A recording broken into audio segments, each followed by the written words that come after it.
শ্রাবন্তী, কেমন আছো তুমি? ভালো আছি। আচ্ছা, তোমাকে নিয়ে তো একটা ভিডিও করছিলাম না? ও তখন আমরা কি নিয়ে আলোচনা করছিলাম? ARN। ARN। তো আজকে আর বাকি কি আছে? Article the. টি। আচ্ছা, বলো তো দির মূলত কি অর্থ কি হইতে পারে? টিটা খানাখানি। টিটা খানাখানি। আচ্ছা, দিটা আর্টিকেল হিসেবে কোথায় কোথায় বসতে পারে? নদী, সাগর, সূর্য, চাঁদ, দিন, নক্ষত্র, গ্রহ, নির্দিষ্ট কোনো কিছুর সাথে দি বসে। দি। আচ্ছা, এই যে তুমি দি বলছো, না? তো দি তো কখনো দাও হয়। আচ্ছা, তুমি কি বলতে পারবা দি কখন হয়, দা কখন হয়? কনসোনেন্ট যুক্ত ওয়ার্ডের আগে দা হয়, ভাওয়েল যুক্ত ওয়ার্ডের আগে দি হয়। কিছু উদাহরণ বলতে পারবা? পারবো। বলো। দা পদ্মা, দা বল, দা গোট, দি এলিফ্যান্ট, দি অরেঞ্জ, দি অ্যাপেল।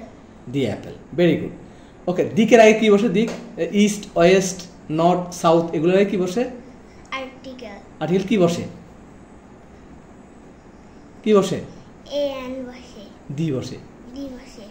তাহলে ইস্ট, ওয়েস্ট, সাউথ, নর্থের আগে কি বসে? দি বসে। দি বসে। Thank you very much.